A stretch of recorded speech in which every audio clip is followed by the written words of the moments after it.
What's good, everybody? What's good? Happy Monday, happy Monday, happy Monday. Happy Monday, man. How's everybody doing out there? I hope everyone is having a great start to their week so far. And, you know, a great halfway point to your day, hopefully. Everybody's almost done with their first day of the week. But welcome, and thank you for joining me for another episode of the Jayson Estrera Show, where we talk about basketball, sports, and any topic that comes our way as accurate as possible. And as always, it's your host, your boy, Jayson Estrera. Now, we just had some massive breaking news, so we're going to be talking all about everything today. NBA free agency is underway, and it hasn't disappointed so far, right? So that's the big news that we have. We're going to be talking a lot about free agency today. A lot of moves have gone down. A lot of moves are still going to go down. But before we get to that, we are going to talk about a little bit about Caitlin Clark and Angel Reese, who had big weekends, each of them. And also, we're going to be talking a little bit about UFC 303, which happened on Saturday. But first, before we get to that, before we get to any of that, over the weekend, we had, I believe he was in Canada. Yeah, I believe he was in Canada, man. But Rick Ross had a show in Canada and got into it a little bit.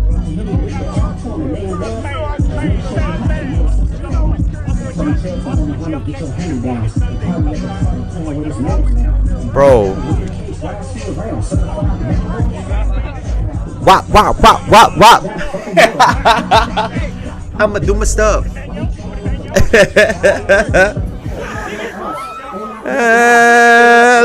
Look.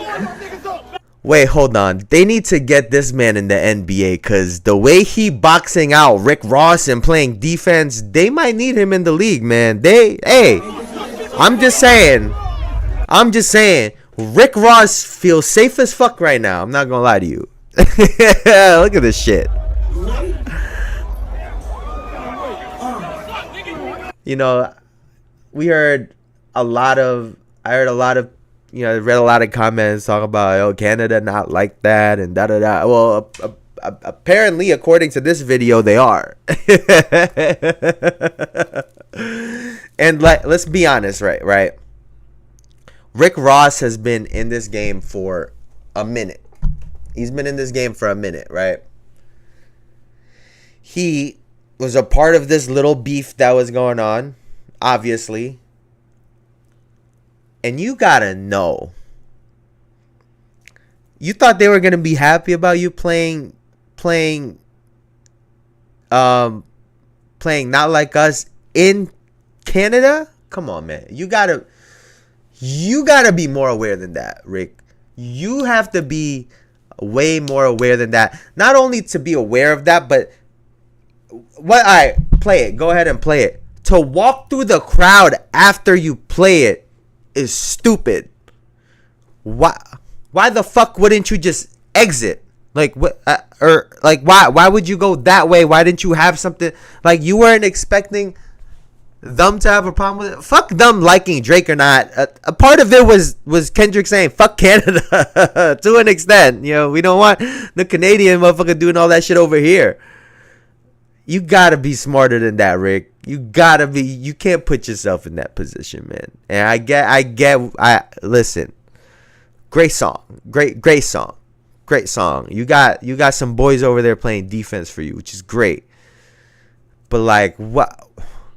Playing the song and then walking through the crowd is nuts. It's nuts. Why would you do that? Why would you put yourself in that position? You're not some young guy that don't know shit. Come on now. Like, come on, man. You gotta be more prepared than that, Rick. I was disappointed in that, bro. I was expecting you to be a little more aware. Now, And, and I guess for me now your boy is getting fucked up. Like you too much up. Like, come on, bro. Come on. Like it's not worth it. It's not worth it over some shit that wasn't even like they like Kendrick and Drake don't really have problems with each other. I don't think, you know what I'm saying? But hey, man. To each his own, but what the fuck are you doing over there, Rick? What the fuck? Now, over the weekend, I don't know if we could even show. Let me see.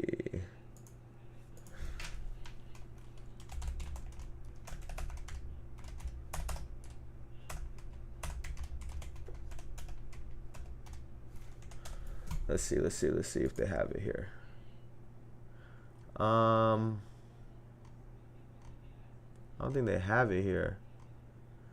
Well, we saw last night, or not last night, on Saturday night, the rematch between Alex Pereira and Yuri Prohaska. I know I'm saying his fucking name wrong. I know it, bro. And I don't even.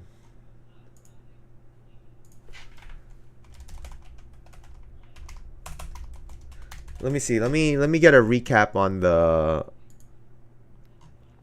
on this card. Yeah. From what I remember, man, even the Ian Gary, Michael Venom Page, there's a lot of hype going into that. There's a lot of hype going into the Ian Gary versus MVP fight. I wasn't too impressed with Gary, in my opinion, for going against someone that has little to no wrestling or jiu-jitsu and MVP. You had him in a couple bad spots, couldn't finish him out. You know, as a up and coming fighter, I get that you got the victory and all that stuff, but a lot of times these stars that are coming up are knocking out people on their way up. You know, and it's not until they get into the top 5 where they get quote unquote boring fights, because that's sort of what happens when you get 2 high level fighters in an octagon. Sometimes it gets boring because, you know, they know what each other's strengths are, they know what each other's weaknesses are. They have counters for those things. They have good game plans, and that's why, you know, sometimes fights end up becoming a little bit boring with these top contenders. And, you know, on their rise up is when they're knocking people out and whatnot. So to not see Ian Gary take MVP out, and honestly, if they were able to stand up on their feet a little bit more. Excuse me, Michael Venom Page could have won that fight, because in my opinion it was I mean, they gave him a unanimous decision, obviously, but I do think that, you know, some of those rounds you could debate, right? Now, you know, moving on, we had I'm not gonna lie to you, I wasn't too locked into some of these other fights. There's, I think, the Dan Iggy versus Diego Lopez. I mean, Anthony Smith, like, dog. Like, what are we doing, Anthony Smith? Like, you talking shit to Pereira, and then you have performances like this. Like, what are we doing? So, you know, we get to the main fight, and Alex Pereira retains his belt and, you know, knocks out Yuri Prohaska with a beautiful leg kick. And to be honest with you, it wasn't really close. Like, you could tell early on that, you know, Yuri just can't, it's hard to get off on Alex.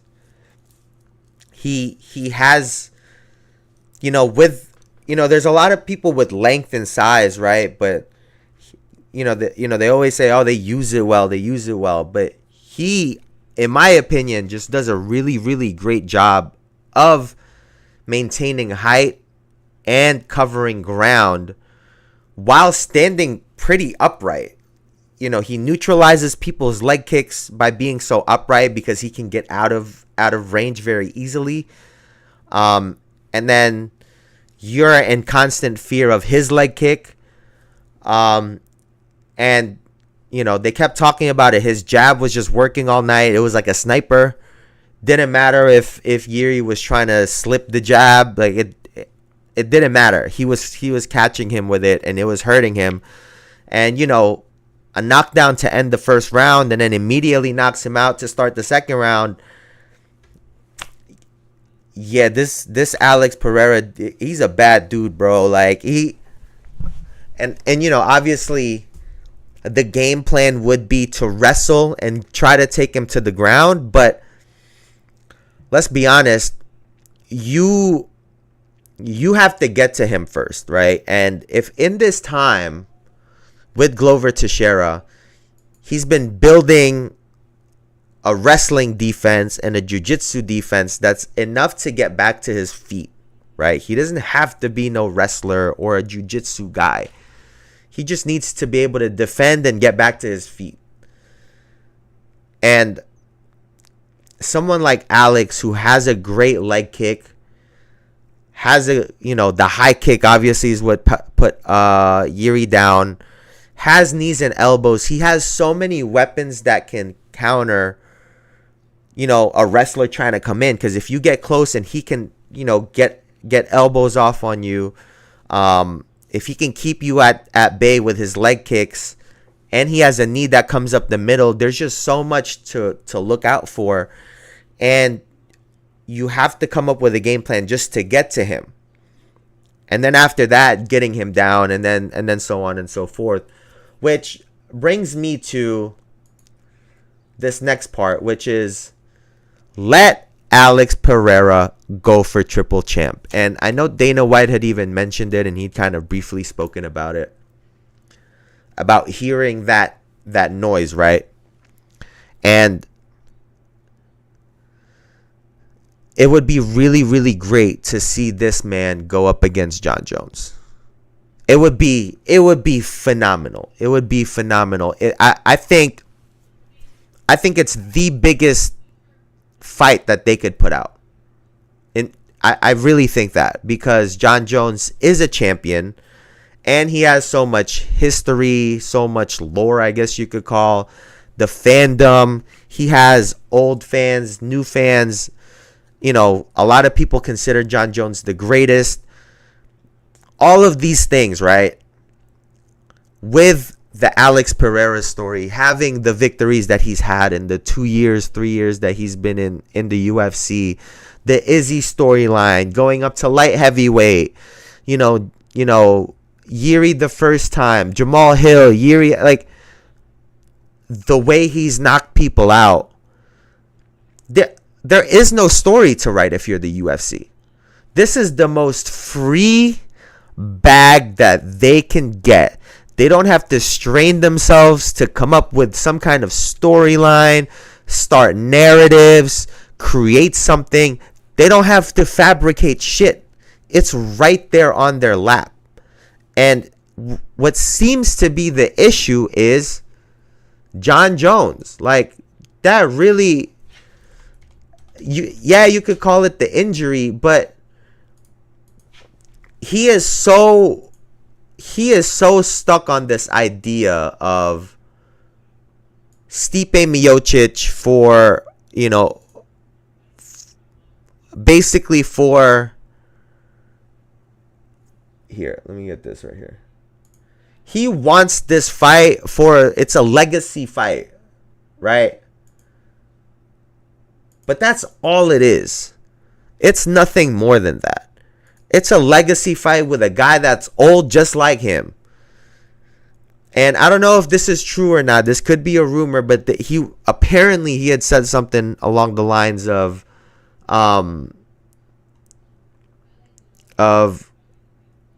if he beats Tom, then they could talk. And at this point, the UFC might as well say fuck Jon Jones and just jump over him, leapfrog him to give this guy, Alex Pereira, an opportunity at history. And just have him fight Tom Aspinall. Like, fuck it. Like, what? You guys can't keep having this guy hold up the division. It can't work like that.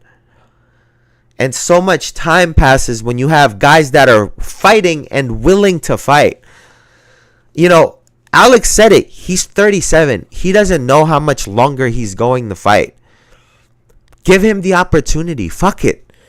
Give him the chance. Right? He's good. There's sooner than later he's going to be over the hill. Just give him the opportunity. It's not like he hasn't earned it. He's a belt holder. He's a 2-division champ. Let him go for the triple belt. Like, that's the money fight. He's the cash cow right now, UFC, and I'm sure that they understand this. I don't want to say that they don't, right? I think John Jones has just kind of put them hostage. With the whole Francis situation, they put their eggs in one basket with John Jones, is what it seems like. And, you know, they're trying to get some money back, and he's just giving them a hard time about it. And they've said so many positive things about him, it would be hard to, you know, all of a sudden go against him right now. He's been Dana White's golden child for a long time. So, you know, it's tough for fans, I guess, because we know what the fight needs to be, right? It needs to be against Jones, and if he's not fighting, then fuck it, let's go get Tom, and then whoever wins that fight is the champion, and John Jones, you get to skip the line anyway. We know this. You get to skip the line anyway. So, yeah, man, I wish that they would just let this shit happen. Now, moving on. We were also able to see, let me see this right here. We were able to see Angel Reese last night make history. And she ended the game with 10 points, 16 rebounds, and she only shot 4 of 16, 2 of 4 from the line. But that made it her 10th consecutive game with a double-double, making it, let me see right here. This is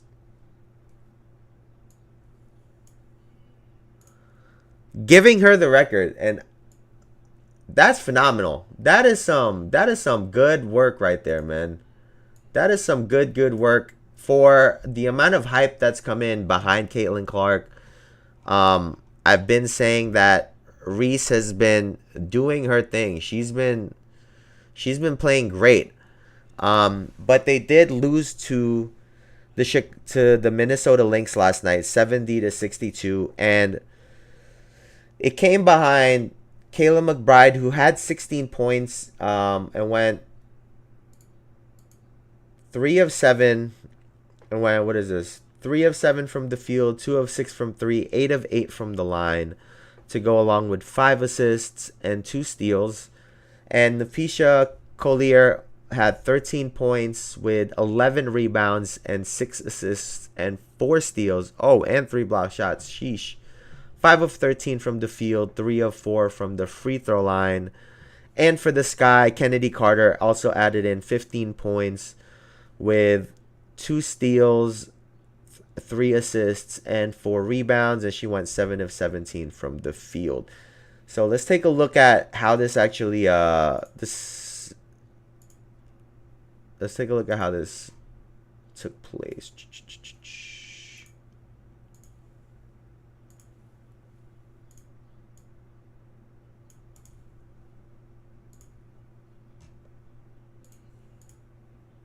When we say pace, let's not get confused, because they run really the second slowest pace in the league. But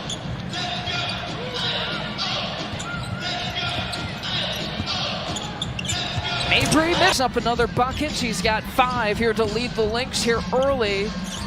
And Mabry swings it out. Corner had a knee injury. And Miller slowly working her way back. This guy very active defensively, finding Angel Reese. And Heidemann penetrating. I don't even think she tries to be funny. She's just, her competitive fire is contagious. Seeing her resting to see how many minutes Diamond Miller gets to play here today. Miller already with 4 minutes. First quarter, that's a rarity. And here is Smith. Allen for three. Oh, more and try to shoot more jumpers. That's what she's done the last couple of possessions. Driving. Allen hasn't missed a shot. Marina mic'd up in the pregame. I kind of wish after plays like that we had her mic'd up in the game. Team needed. Snatched her up from Chicago. Here goes Reese penetrating. Hold the big girl down. She's too relentless and has way too much pride for that. Williams a mid-range position. Carter crossing over, gets another to 42. Collier, only 6 points here so far. As to work with, but Mabry resetting. Working off the ball screen with Reese, gets enough daylight. Here's Collier, that's a long attack. Courtney Williams sees some daylight, penetrate. Allen chases it down over to Reese, up against Collier, rims out. How about another opportunity? Wow. Perhaps a third. Angel Reese paying it up. Rebounds in the final few seconds of this one, though isn't. So, we obviously saw the Minnesota Lynx get the victory. And honestly, for me, it really just comes down to they just don't have enough scoring consistently from their core. I think they need a fourth player to really be able to go and get buckets consistently, because at this current time, Angel Reese has shown that she's a really, really good and has potential to be a really great, one of the best rebounders in the WNBA. She's obviously broken this record, and she's gotten her points this season. Don't get me wrong, right? But in terms of her skill, her post-up game, it's not quite there yet. So the points need to come from somewhere. Kennedy Carter has done a great job of being that person for them. And Marina Mabry has also done a great job of being their shooter, their floor spacer. But, we'll talk about them in just a second. But compared to the Fever, for example, where their post presence in Aaliyah Boston is a scorer, Angel Reese isn't quite that yet. And, unlike the Fever, who I think has a core of 4 players who are really, really solid and work well together and fit each other well, the Sky, I think, are still looking for that fourth person, right? But they do have a really good start, and I think their record is starting to show, especially compared to the Fever, how good they are. They're solid and they have a great start. They have building blocks that they could start off of, but they still, you still got to wait and see how these players develop. But Angel Reese, like I said, has shown that she has potential to be a real great player in the WNBA. She understands who she is and what she does really well, and that's very key, and that's very important, right? Because now that allows a player to really tap into what they don't do well and to improve on it, right? As opposed to a player that thinks that their shit don't stink. She knows she rebounds well. She does that really consistently. And I think even she understands that the area of opportunity for her will be on the offensive end. And if she can combine those two things together, she's going to be a problem. I know we talk about Caitlin Clark, and we're going to talk about her in a second, but the WNBA looks like they're in trouble. Like, I'm not going to lie to you. They look like they're in trouble with the way these young women are coming in and playing right away. So moving on, right, to the other star of the rookie draft, we saw Caitlin Clark take on the legend, Diana Taurasi. And I know a lot of people people have been going in on this shit because of some comments that Diana Taurasi has made. We're going to get into that in a second. I think a lot of those folks are fucking stupid. That's just my opinion. But, you know, let's take a look at it. So the Indiana Fever got the victory 88-82. And they did this behind, again, I keep talking about it, their core four. 15 points for Caitlin Clark, 16 for Kelsey Mitchell, 17 for Aaliyah Boston, 12 for Nalissa Smith. Caitlin Clark nearly got a triple-double last night. She got 15 points to go with 12 assists and 9 rebounds. Now, she only shot 4 of 14 from the field, 2 of 10 from 3, but she did go 5 of 6 from the line.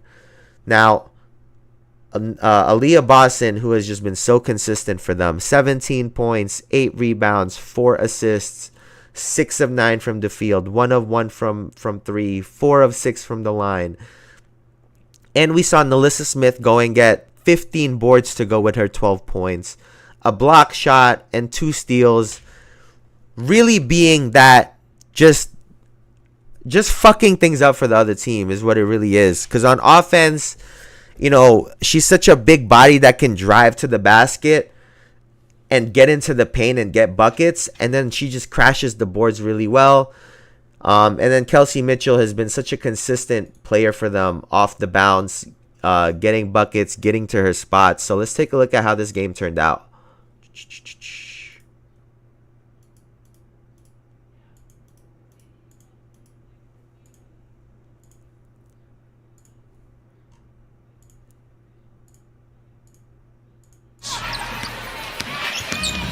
Taurasi with the lay, got it off Cloud into the corner. Taurasi driving the closeout. Oh, a little bit of jelly at the rim. First quarter here. Taurasi off the Griner screen. Griner with a nice catch and above the break. Here's Clark, still trying to find her rhythm. A deep Oh blow. my God! How you guard that? Wheeler quickly up court. Boston running the floor for the layup. You see the effect that her 3-point shooting has, where, you know, she don't need a move. They run at her. Wheeler quickly up court. Beautiful Boston play. running the floor for the layup. Beautiful play. Here's Griner on the catch. Double team. Oh, give me that. Too big. Boy, She too big. Playing weight now, she said 55. Well, there were a few Good pass. factors that- Good job by Cunningham to quickly get on Clark. Clark sinks the screen Beautiful and got play. the layup and one. Point. You have to make the requisite adjustments and give yourself some great post. DT. That's the matchup, Debbie. They wanted That's strong. That's That's the one you strong gotta play right there. At least 2 of us know what's going on. Clark at the Triples coming into the game. This was a crazy sequence. Wow. Clark with a deep 3. Clark. Right into this. Oh, Speed. man. You can see a confident Indiana team right now, can't you? Based on the rhythm and the way they're moving the ball. For the lead, Mitchell. Butter. That you're seeing Caitlin Clark play with in that action that is making a difference for Indiana. Taurasi. Got good position in the lane. Wow. And the jump hook. Shot clock at 10. They throw it into Griner. Jump hook is clean. Robert got hung on the screen. Clark with 4 on the shot clock. Samuelson for the 3. Smith. Cunningham switches out onto Clark. Sprays it out for 3. Boston got it. Cunningham tag. Mitchell. Foul! Mitchell for the lead. The midi commit. Wow. And that'll do it. The Indiana Fevers storm into the... And, you know, we saw Caitlin Clark against Diana Taurasi, and Clark gets the victory. And we were just talking about it, and we've talked about it before. Their core 4, when, you know, my dog is he's tweaking right now. But when their core 4 of Clark, Boston, Mitchell, and Smith are the ones really touching the ball and are the ones that are making the decisions, is mainly Clark, Mitchell, and Aaliyah Boston. When they are your decision makers with the ball, good things will happen. And they've shown that, you know, they've been competitive ever since they've really started, you know, honestly, ever since Caitlin Clark started getting off. And I think a part of that is, we've talked about it, whatever resentment, jealousy, whatever hints of that came with her coming in, right? Her showing that she can perform and hang, getting beat up, getting up and just taking it, going and playing, improving, ups and downs with the shit that she's dealing with. I think that she's gained her teammates' respect. And, you know, both in the game and out of the game, because of just the way she's handled herself, the way she's handled the pressure, and the way she's been able to play. And, you know, honestly, the same goes for Angel Reese, really, because she's gotten a shit ton of things thrown her way as well. So I want to give credit to both of them, but it goes a long way, especially with someone like Clark, who seemingly, you know, a lot of people were saying she was getting hate from WNBA players, blah, blah, blah. Winning and performing will cure a lot of that stuff. And like I said, ever since she's gotten her 20s and her 30s and she's gotten these good games and she's, you know, she was on her bullshit, I think we've seen the team come together, like I said, because of the respect for her. But also the reality is, in terms of in-game, she spreads the floor out. And what that does now is it creates driving lanes for Kelsey Mitchell. It gives Aaliyah Boston space to operate. It gives cutting lanes for Nalissa Smith. Her ability to shoot the basketball and the threat of it, just the threat of it, opens the floor up. And I think that also goes a long way with all of the things that have been going on positive for them, right? Just her being on the floor, we've seen the way that they've defended her. They don't leave her side. They stick on her like white on rice. However you want to describe it, that's the way that they've been defending her. And what that does is it opens the floor up for her teammates. And when she has the ball, she's done a great job as the season has progressed of getting them open, right? She's reading the ball better. She's reading the defense better. She's baiting them better with herself, right? Making herself the threat, whether it's the drive, the shot. You saw her slowing down, waiting for Griner to stick to Aaliyah Boston, and then she took the space. She's clearly learning on the fly, and you love to see that, right? Because, you know, the same goes for Angel Reese. They are both adjusting to this WNBA game well and quickly. And I think it's to some people's surprise, but, you know, they were great for a reason, right? And I think that both of their games translate clearly to the WNBA. So let's talk a little bit more about this hate that, you know, we've been seeing from the WNBA, from the players, and mainly Diana Taurasi, who everyone was going on and on about, oh, Caitlin Clark is going to have a hard time when she comes in, blah, blah, blah, blah. So let's take a look at what actually happened. So this is pregame, obviously, at tip-off. Get some love from Taurasi and Griner.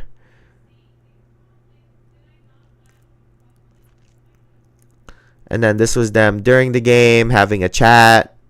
It's amazing, you know, what Caitlin's been able to do in her short career so far has just been nothing short of remarkable.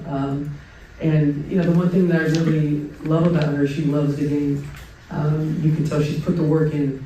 And even, you know, throughout, you know, her short WBA career, it's been a lot of pressure, a lot of things thrown at her, and, you know, she keeps showing up and keeps getting better every single game. So her future is super bright. And, you know, this is to all the folks that have been saying she hates her. I think some people forget that she said this about fucking Caitlin Clark. So let's hear it. She's earning her money right now. No, Caitlin's balling right now. I mean, I don't have a box score, but at one point, is this where we talk about her being our child? Oh.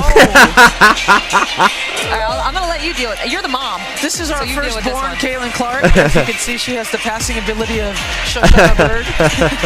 She has the pull-up. She has long distance range, like middle linebacker Taurasi. And she has the swaggy competitiveness of both of us. This is our love child born. So, you know, to all of those folks, you know, why do y'all think that these women hate her, man? Like, I don't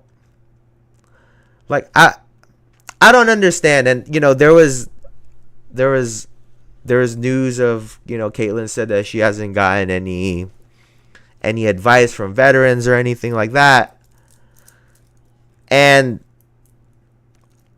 what are they supposed to do? Because she got drafted, everybody's supposed to shoot her a text? Like, that don't make sense to me. If anyone, you know, knows about or remembers what Kobe's relationship was to Michael Jordan, right?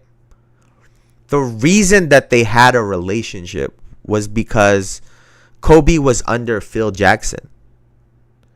And he facilitated one of their first meetings, if not their first meeting. And beyond that, I know that Kobe sought after Michael Jordan. He was trying to learn from him, right? You got to realize that these veterans, they're not just going to all of a sudden call you and fucking start spoon feeding you information because they have their team to deal with. They have their career to deal with. They have their family to deal with. They have all of these things that a 20-year-old isn't dealing with. And it's up to the younger players to reach out for that guidance, to look for that guidance. And, you know, I know that there's the famous clip of, let me see if I can find it, but there's that famous video of Kobe and of Kobe and Jordan, and Kobe is asking him about his fadeaway, and, you know, and he tells him, right? But like, what you got to realize is this was an exhibition, right? This is an exhibition game. Oh, what the fuck is that? I'll just mute this shit.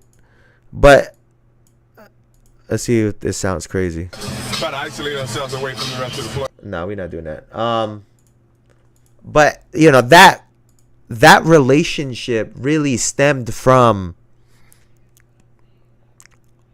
Kobe looking for a relationship, looking to learn, right? So yeah, all that bullshit noise about they hate her, like, they're competing, they're competitors. What the fuck do you want them to do? Like, wait, you expect them to drop all of their things because she's coming into the league?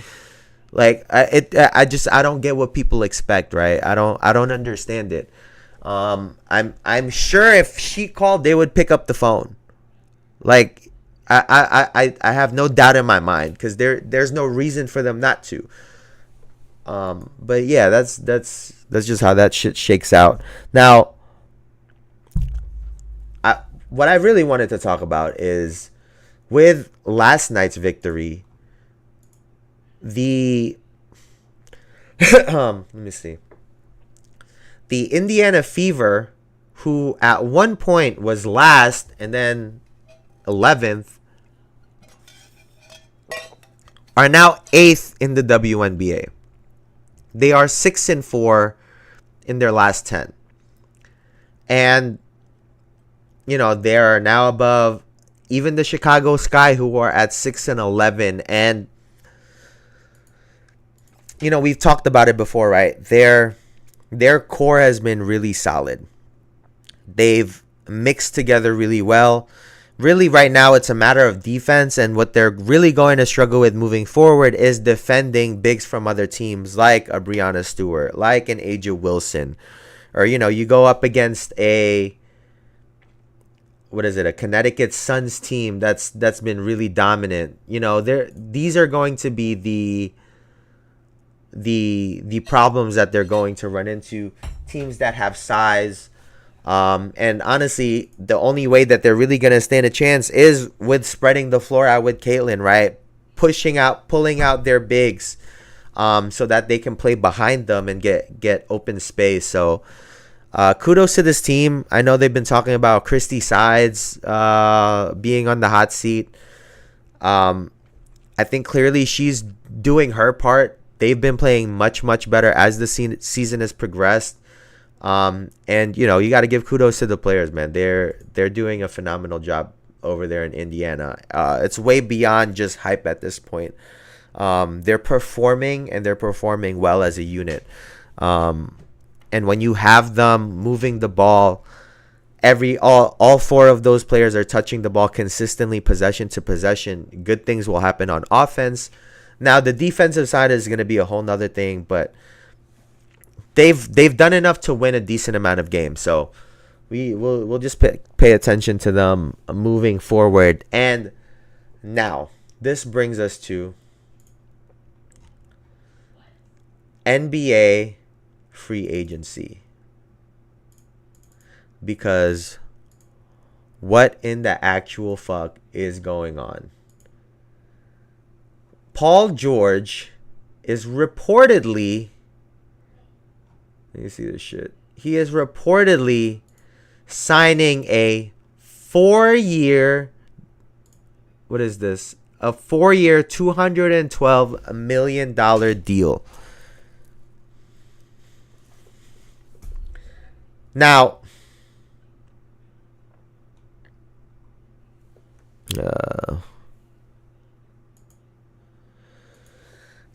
obviously, the NBA Finals, when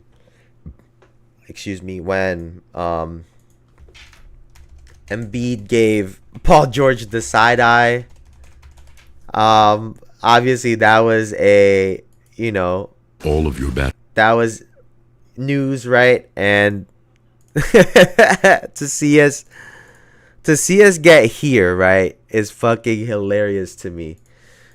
I'm never rooting against you, but I have to ask you this question. As we see the Boston Celtics getting ready to close the deal and win a championship, what does that have you thinking about as a member of the Philadelphia 76ers? I can't stand them. I can't stand them. I hate Boston. Great city, great fans. Obviously they got some great players, but he hurts me a lot. So hopefully, this offseason we find a way to get better and, add some pieces. Add some pieces. I mean, to be honest, so yeah, obviously fucking tampering has been rampant in the NBA with the Mikal Bridges and now Paul George. And now Paul George, but phenomenal job, I think, because of this, right?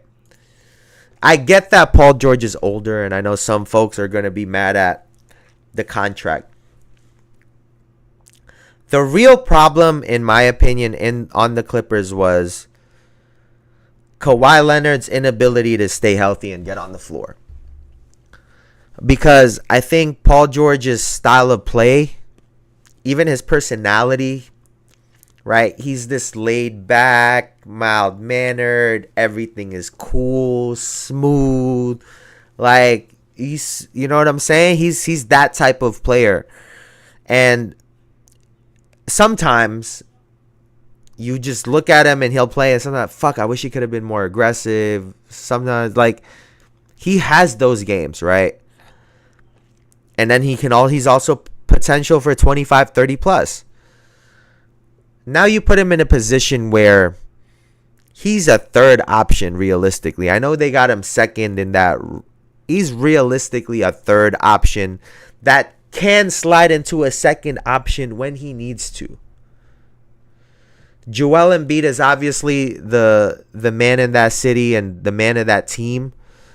Maxey has shown, in my opinion, like what he was able to do in the playoffs, some of those games.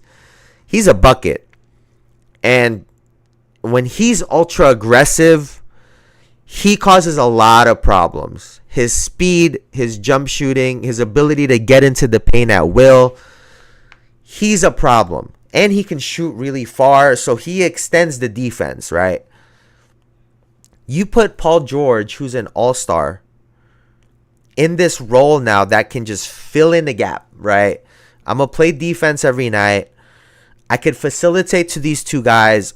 When I'm isolated on the wing and this guy's on the island, I can go get a bucket. I think it puts him in a fantastic spot, right? It adds size to their team because at 6'9" and on defense, he's great, right? And now they obviously lose Tobias Harris and my God, I can't believe the amount of money that he's able to get consistently. But they lose Tobias Harris, and they're able to get the same amount of scoring, if not more, with better defense. I don't see how you could think that this is not an upgrade. They retain Kelly Oubre, who's been great for them. And he, like I said, you put everybody in their role. Now he gets to just play his role. He gets to be a nuisance. He gets to also fuck shit up, use his athleticism. You don't rely on him to consistently score now, right? Now that falls on the shoulder of Paul George as the third person in line. And you have a Jared McCain who, if he can come into this team and get buckets and spots off of the bench, now you start to have a real unit, right? I think, who else are they getting? Is it Eric Gordon? Yeah, Eric Gordon to Philly, so it adds more shooting on that team. To me, in my opinion, I think if they can go get some kind of a stretch four, I hate this Paul George as the power forward shit, man. If they can go and get a stretch four, have Tyrese Maxey, Eric Gordon, Paul George, a stretch four with Joel Embiid. Oh my God! Slide Kelly Oubre to the bench, right? Have him be out there to kind of help Jared McCain manage the game. Be the cutter, right? If McCain can try to score, dog. I can't believe we gotta play these fools, man. Like, fuck.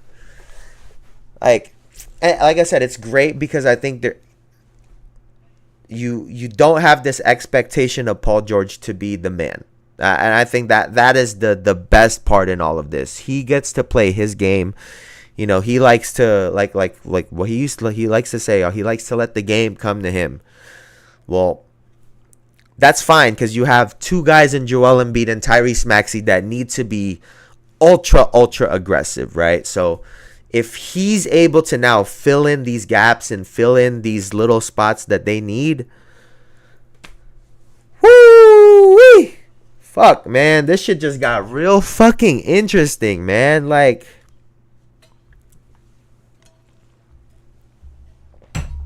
that's obviously a massive signing, but we move on because dog.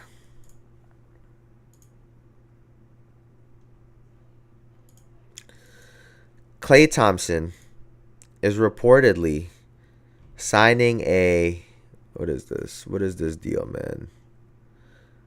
What is the fucking deal? I think it's a 3-year. Is it a 3-year, $50 million contract? Like, he took a pay cut and got further away from the Warriors. And yeah, $16 million a year. What a dog. Like, what a great deal for Dallas. They get rid of Tim Hardaway. Right? They just got rid of Tim Hardaway Jr. And you get the ultimate upgrade. You get a better shooter and an infinitely better defender. Klay Thompson's worst year is Tim Hardaway Jr.'s fucking best year. Last year was a down year for Klay Thompson. 18 points per game. This is a 20-point per game scorer in our league. 37 in a quarter, 9 dribble, whatever the fuck it was. He went to Dallas, bro. And listen. I get that I was talking about a playmaker, but this puts less pressure on PJ Washington to go out there and hit shots. And I think now this puts PJ, and I was talking about it. He needs to work on his game off of the bounce. I don't know why I just fucking buffered right there.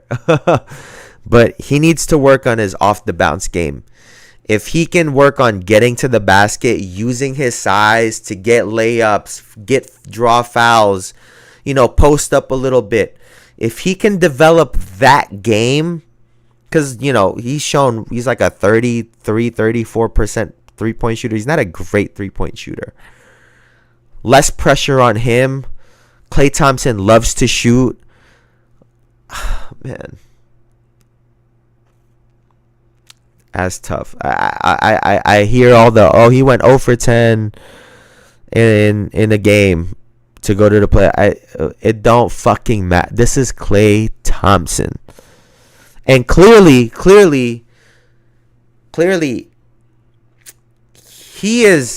he's on a mission right now. He is on a mission because we've heard it. Scottie Pippen, we've heard it. Obviously, Klay Thompson. We've even heard Jeff Teague on his championship. We've heard this so much. This narrative of being on a championship team, of being just one of the guys, right? It's bullshit. It's bullshit. Because here is a guy in Klay Thompson who was on the outside looking in, a great spot. He's been with that team, championships. He has cohesion. He knows those guys, and he left it. They could have just rode the thing till the wheels fall off. I think a part of this decision was he wants to prove that he can be great without them. Because the reality is this, right? He has those 4 championships and he gets to flex them. But then everyone responds to him that he was in Steph Curry and then Kevin Durant's backpack.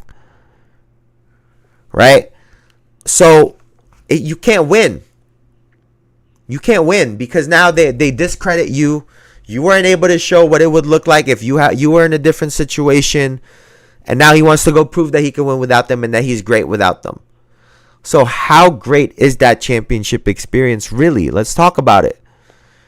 If there's players, Scottie Pippen talked about that shit that he had to deal with. All these guys, it's not just, rainbows and sunshine over there. Right?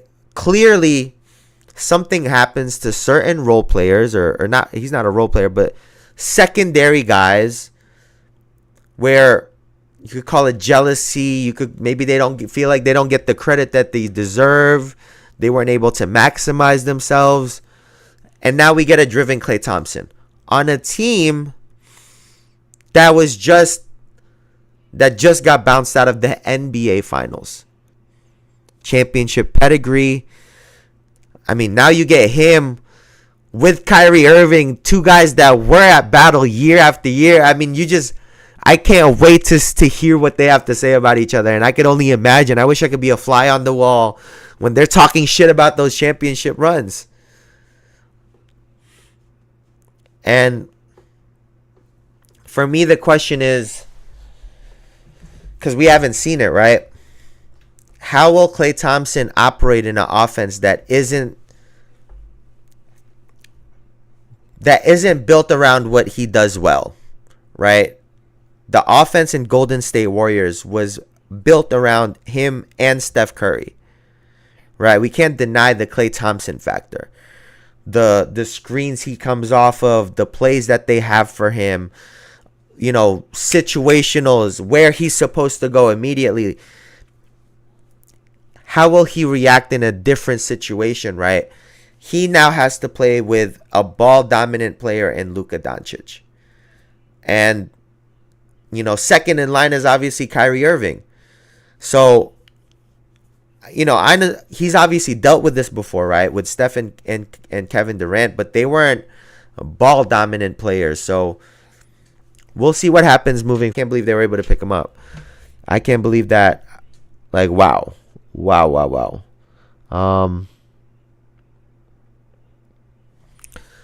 This broke my heart, dog.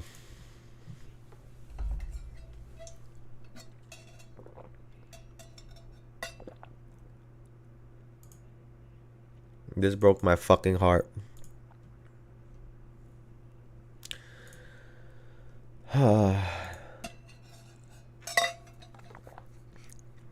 Isaiah Hartenstein is reportedly signing I think it's like a $87 million deal with the Oklahoma City Thunder.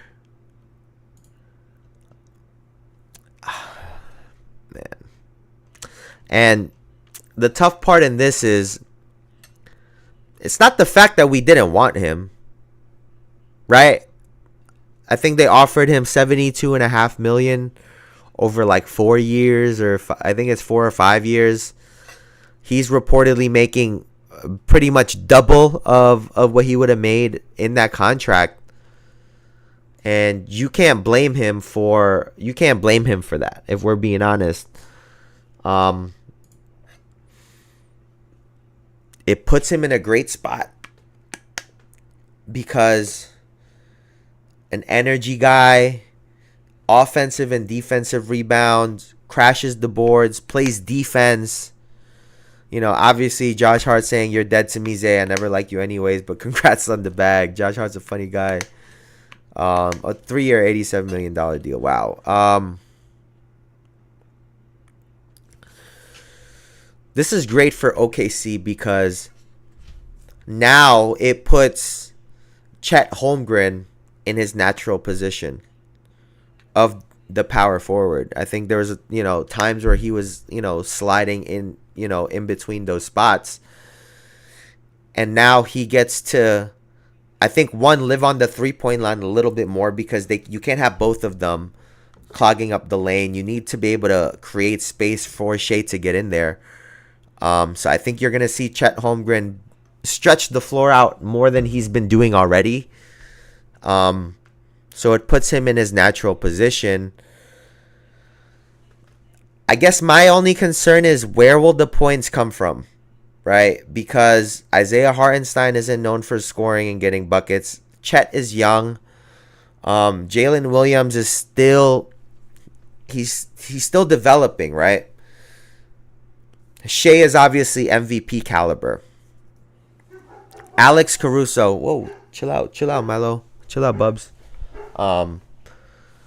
Caruso obviously is not a scorer either, so they're going to run into a similar issue going into this next season where it's gonna be points by committee, but you don't know who's gonna get those points necessarily, right? As opposed to, all right, Shea is a lock for 30. This person is a lock for 24 points where they have that hierarchy and that pecking order, right? I think he is a great addition to the team. It's just a matter of how long will it take for Chet Holmgren's offense to develop and be consistent, and the same goes for Jalen Williams. I think if those two guys can really emerge to be real consistent threats offensively, one of them can get into the 20 plus point per game range, I think now you have a recipe because they're young. You slide, let me take a look at this OKC roster right now.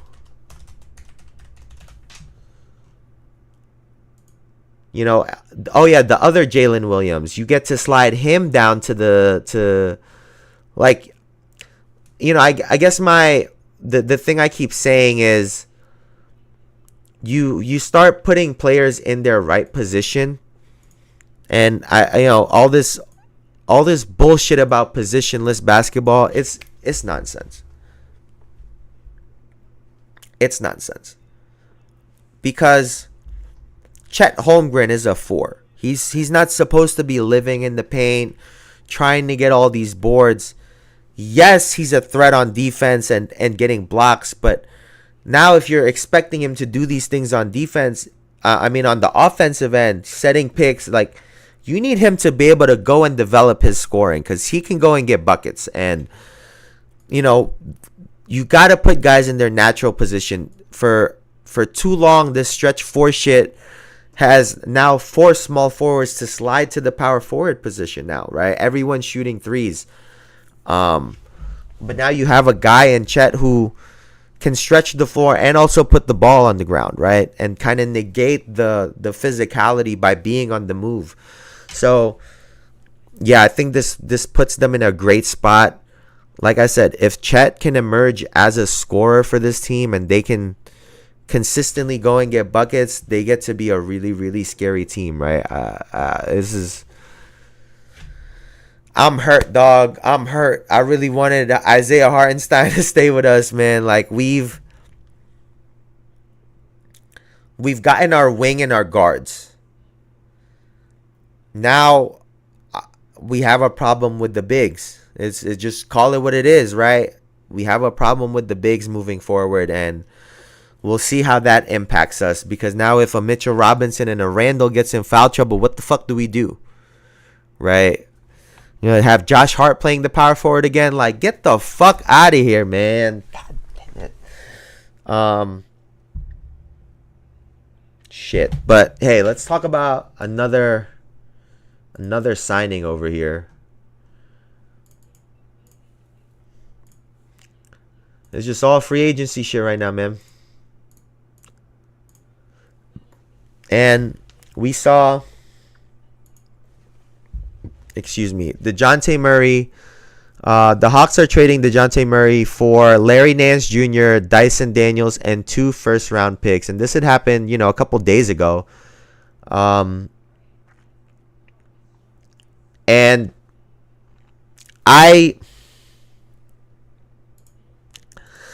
I like the pickup, right? The issue for me is that they still have CJ McCollum.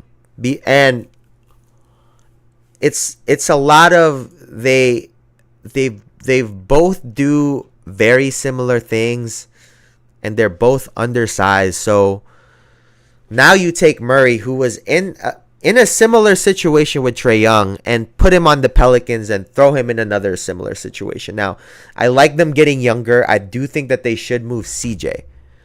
Keep Brandon Ingram and move CJ. And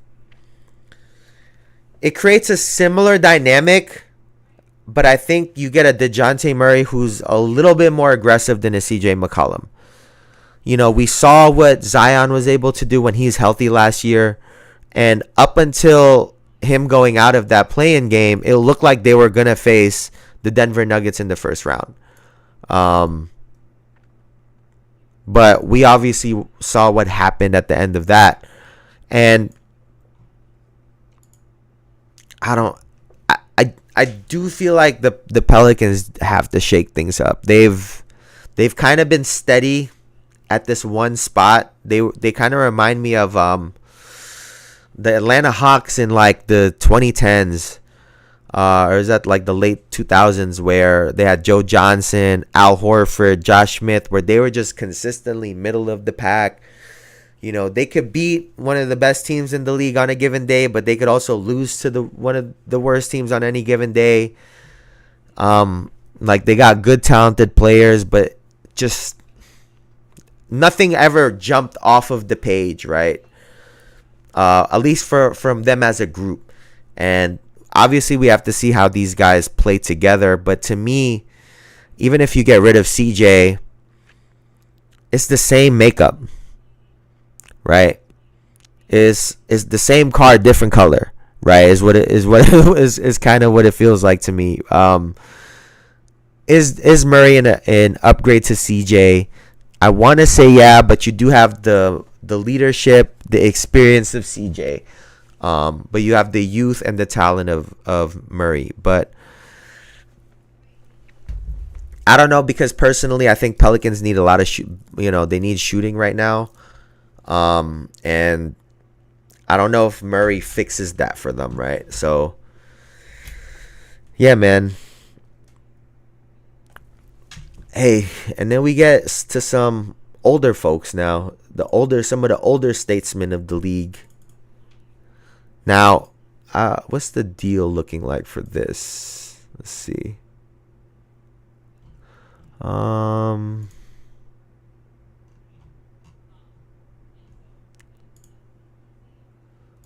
it doesn't say what the deal is. All right.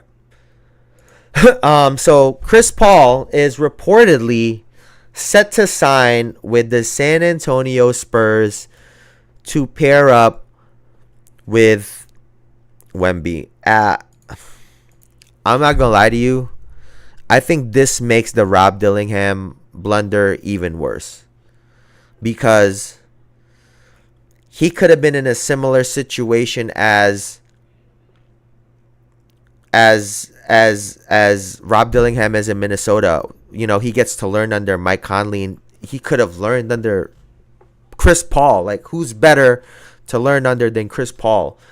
Because for me, this isn't as much as, I think he's obviously great for the team, but he is much older. And like we said, like we keep talking about expectations. If you're expecting him to be LA Clippers Chris Paul, then you got to be out of your fucking mind, right? He's not that anymore. And I understand him being able to get easy assists to Wemby, but when that breaks down and you need him to go get a bunch of buckets,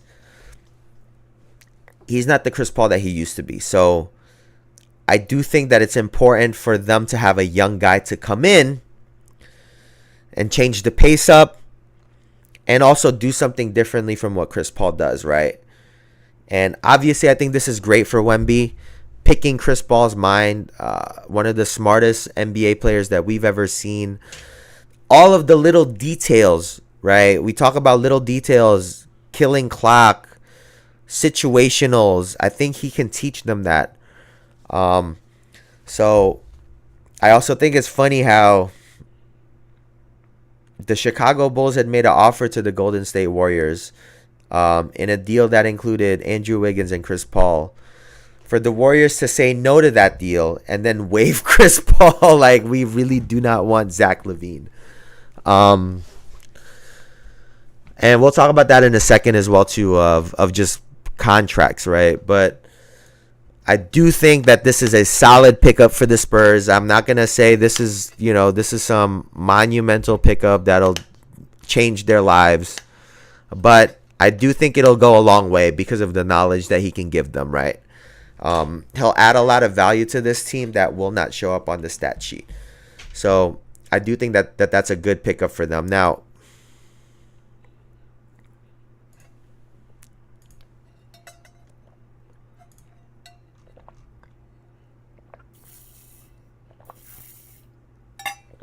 where is this one, bro?